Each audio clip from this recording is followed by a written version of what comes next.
Alrighty, let's get started with the next part of Let's Play LEGO Lord of the Rings. As you can see, our little splash intro has actually changed now that we've finished the prologue. So that's one thing that's pretty cool. I gotta turn my subtitles back on because they turned themselves back on. Did Gandalf just throw a carrot at me? That wasn't very nice.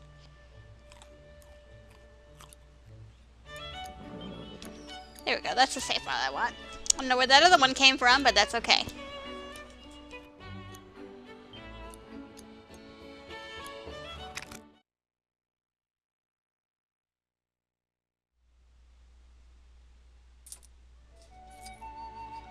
Alright, now that the exorbitantly long load times are over, it's one thing that kind of stinks about the PS3 is, well, at least for this game, because this is so far the only game I've played on the system, is that the load times take forever. But thankfully, since everything is like preloaded, you don't have to worry about it once it's loaded. It just takes forever to get there.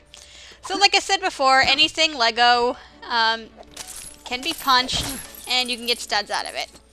That goes for pretty much every place in the overworld. But I'm not going to waste time doing that for you guys because, well, that's not what you came here for, is it? So let's follow the guide studs. And we're going to go right here. If I can get the camera angle. There we go. This little circle of dirt right here. If we press our circle button, this is a map stone. This is one of 16 in the game. And what they will do is they will basically fill out a bit of your map of the area for you, along with these various things.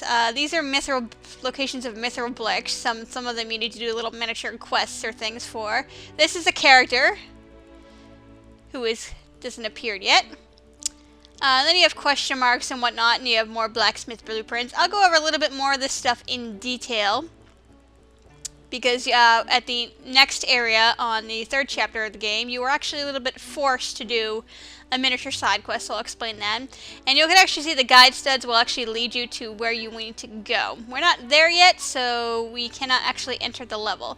If we zoom out our map, we can actually return to the first chapter, which obviously takes place in Mount Doom, way over here. We cannot walk there, but we can select story or free play on that if we wanted to. Using free play wouldn't serve us any purpose right now because we haven't we don't have access to any other characters that are going to help us on that quest. So if you select any of the map stone, you can actually select the location, and eventually you will be able to select the time of day as well. That's not important for the time being, but it will be for later because there's certain things that can only be done during certain times of the day. Now, Sam is actually a very useful character because one of the things he can do is he has a tinderbox, so he can light fires on locations such as this. You cannot swim, at least in deep water. This is shallow, so this is a-okay, but let me see if I can get back in that spot again. Yeah, eventually you'll just have to spam the X button when it tells you to, and it'll basically leap you out of the water at the closest point. So we cannot go swimming. Shallow water, like I said, seems to be a-okay, but once you get higher than waist deep, we cannot swim anymore, so be careful of that. Also, do not jump on the fire because, as you can see, fire hurts you. So anyway, obviously there's plenty of stuff to do here, as you can see with the map stone, but we're going to take care of all that stuff later, and we're just going to jump right into the next chapter once we actually arrive at our destination. I don't know if you can see it in the background, and well, now it's on the currently little side of the screen. Once you start getting close, you'll have arrows actually physically pointing to you. And this big glowing one that's hidden behind the cornfields is actually the entrance to the chapter.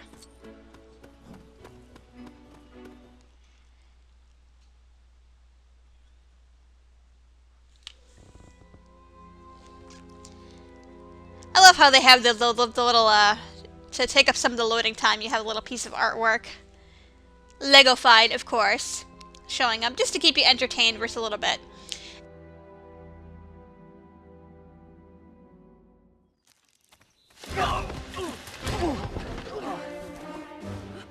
Frodo! Mary! It's Frodo Baggins! Hello, Frodo.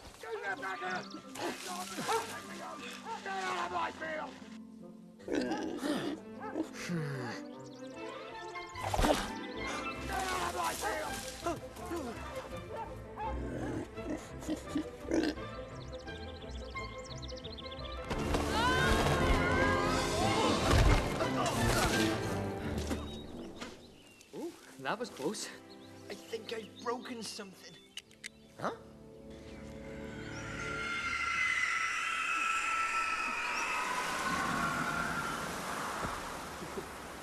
Get off the road! Quick!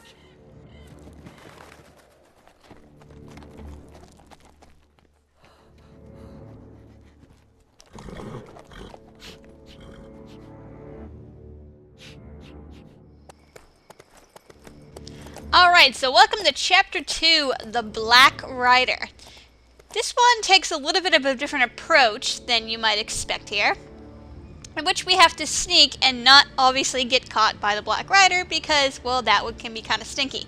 Now, we have all 4 hobbits here, but Pippin and Frodo aren't going to be particularly useful at this point. So, Sam is actually the most useful I found of the hobbits, so... But now, since we have to worry about a true adventure meter, now we're going to beat the crap out of objects. Lego-fied, of course. In order to get studs. Now, as you can see, I cannot jump. Instead, I end up in a roll. This is because we're in sneak mode, so... So any place where the light is glowing like that is in the Black Rider's point of view. You want to avoid that. If you get caught, you'll be asked to spam a button, and if you do not spam it hard enough in time, then you will actually, well, die and lose your studs. Now, we can pick up some objects, such as rocks here, and we can target things with it.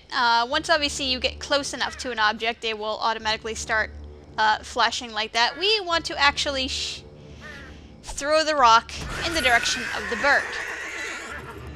This will spook the horse, and now he'll move forward, leaving the path clear for us to follow. As you can see, now he's in a different location. And here we have another smoking pile of rocks. We saw that earlier in the prologue, but we could not do anything with. Now that we have Sam on our side, we can dig. And you'll usually have to dig a few times, and this will yield us another rock, which we actually want to throw at this branch to get the giant rock moving.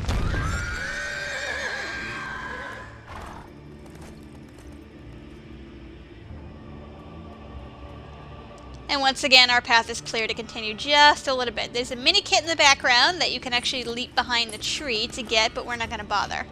Now in this segment right here, he's going to go back and forth behind this tree. When he moves to the other side, obviously you can safely pass.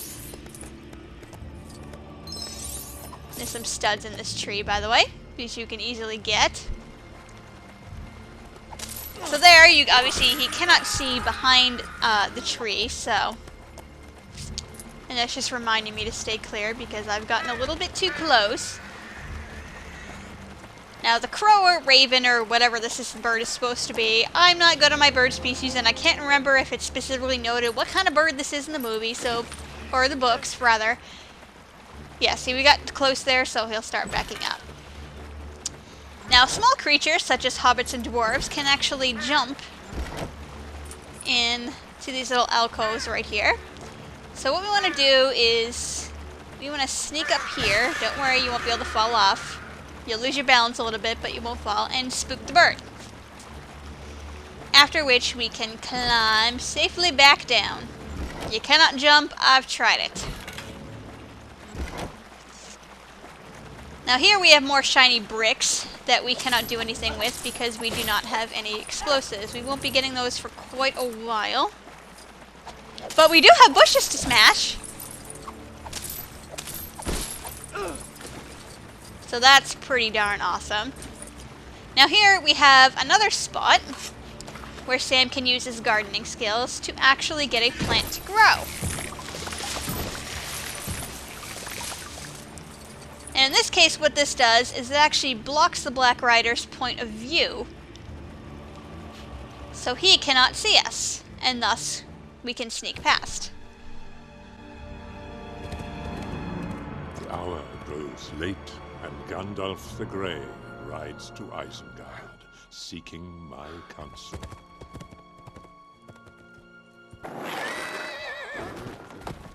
Saruman.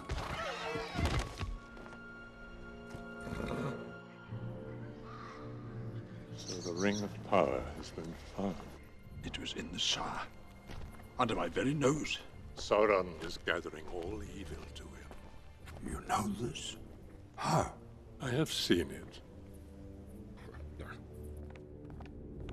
A Palantir is a dangerous tool, Saruman. The hour is later than you think. Sauron's forces are already moving. They will find the ring and kill the one who carries it. Frodo. We must join with Sauron. When did Saruman the Wise abandon reason for madness?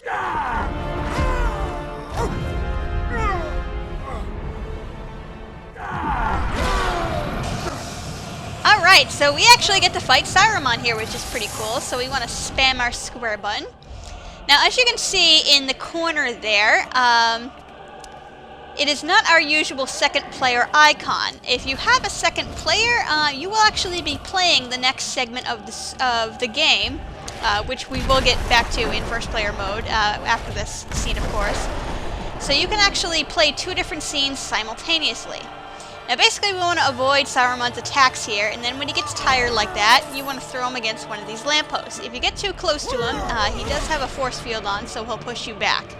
So you cannot actually hurt him that way. And once you've done that, the battle will basically just start over. And we want to spam our button just to release his hold on us. Now he'll always start with flinging some fireballs at you, which you can just basically just walk around in circles back and forth to avoid them. It's pretty easy. Or you can just be a badass and just jump over them. That's okay too. Now you can actually jump up straight up to avoid his lightning here if you're all the way at the back of the screen. I prefer to just leap over it sideways because eventually you'll find other baddies that will do this as well, or something very similar, and jumping just simply up in place will not suffice. So because you'll usually either be too close, or the attack will be long enough that a leap in the air will not suffice to avoid it. So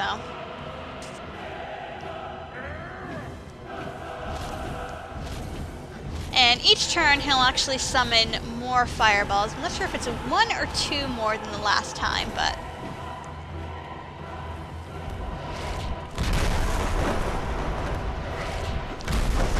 so just circle around the room, avoid his killer lightning, and wait for him to get tired. Come on. There he goes.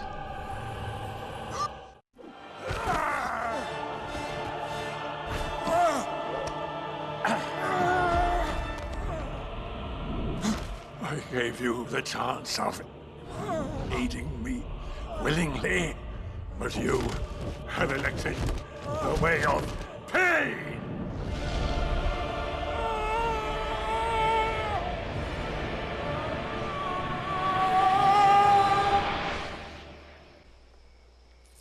Alright, so after that abrupt cutoff, we have a save statue here.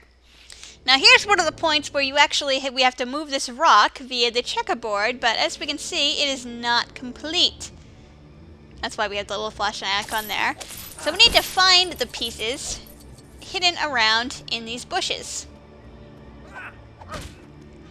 Whoops, there we go. So we have one right here, and we actually have an inventory, as you can see, which is limited. And sometimes I found, and you can actually pick up more than one at once. Let me see if I can get another one. There we go. So yeah, you can have several at once. And if you, no, I want to change my items. Nope, it's not going to let me. Okay, it's just going to put them in place. But sometimes you will need to actually select the item. So be careful of that if you're not dropping the item you want. And also take care that if you have to collect multiple of an item, make sure when you put them down that you need to select other characters. Like obviously I picked the pieces up with both,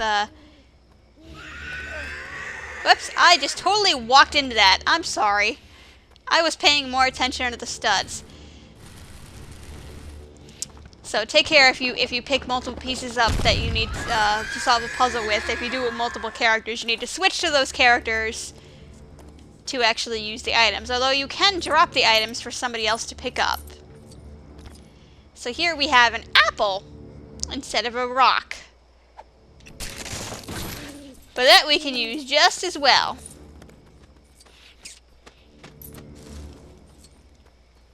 And it's fallen over here, so let's pick that up and do the same thing and scare off this scary bird.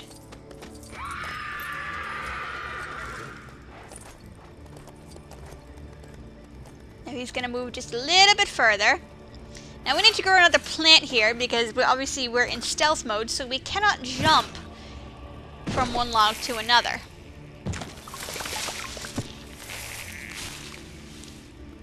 So we're gonna grow this flower in order to aid us.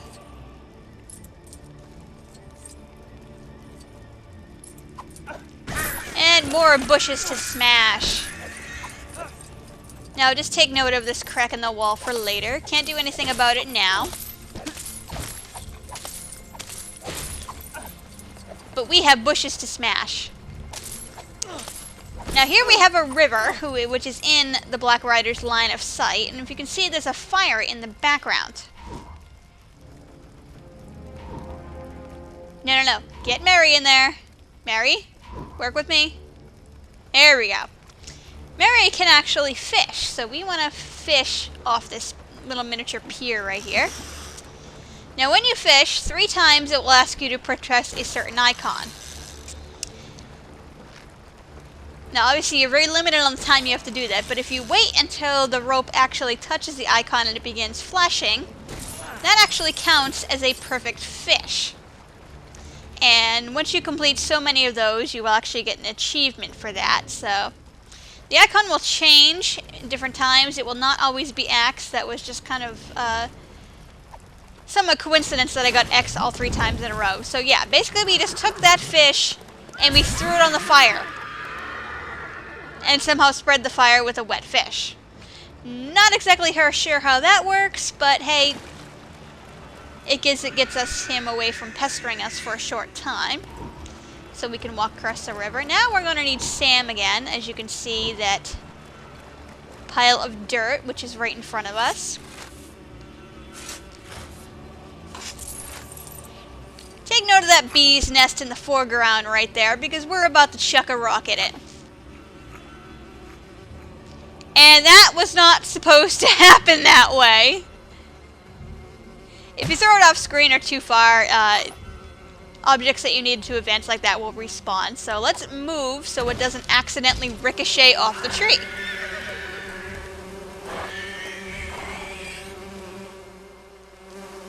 Hope you're not allergic. Now, if you notice, that didn't actually scare him off. But it did take care of the spiderweb here. This little wall, we don't have a character that can climb that yet, so we're going to ignore that. So let's go sneak under his nose and under the log. And now the bees will spook him off.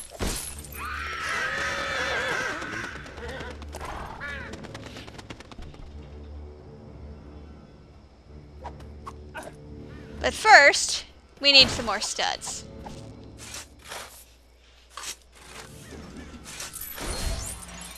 As you can see, we have a mini kit we can dig up right there. I actually didn't intend to do that. I actually just hit the wrong button. Trying to smash a bush, but that's a-okay.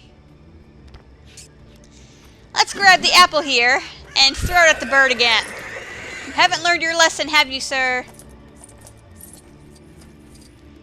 Alright, so that spooks him off again, and we want to follow this arrow and actually go north. That Black Rider was looking for something. I have to leave the Shire. Sam and I must get debris. Buckleberry Ferry. Follow me.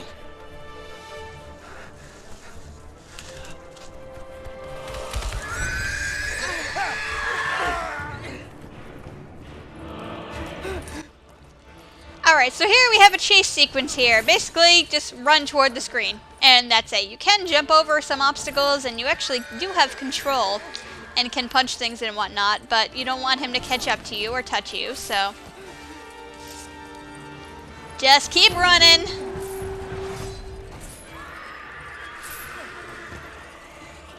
As you can see, as the Black Riders run over the bushes, you will actually get the studs for it. So that is actually pretty cool. So you don't have to worry about smacking them yourself. Just keep running until the end. It'll be over soon. Not sure how two little hobbits can nearly run out a pair of horses, but that's neither here nor there.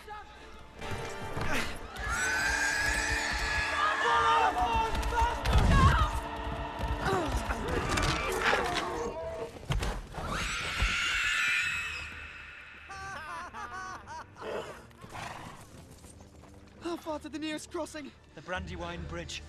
20 miles.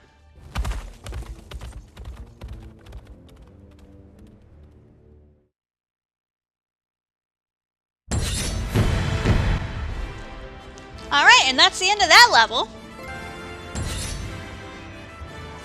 So we get another trophy for completing the level, which is pretty sweet.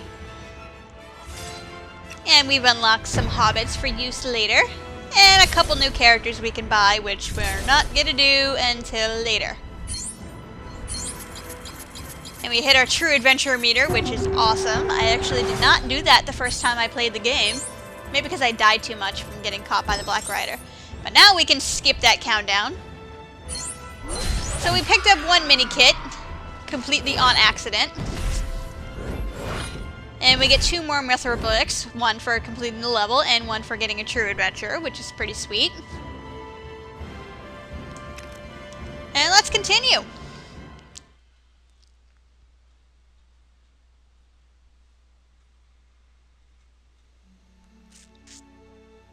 No fancy cutscene this time, unfortunately, but hey, we had some epicness in the chapter. So now, let me zoom out a little bit here. Obviously, throughout the chapter, we have advanced, and we're on to Bree. But we'll take care of that journey the next time, and when we get there, we will actually see some of the game will actually enforce you to take care of a quest. So if you guys are wondering how to do that, we will be taking care of that next time. So thank you for watching, everybody, and I will see you then.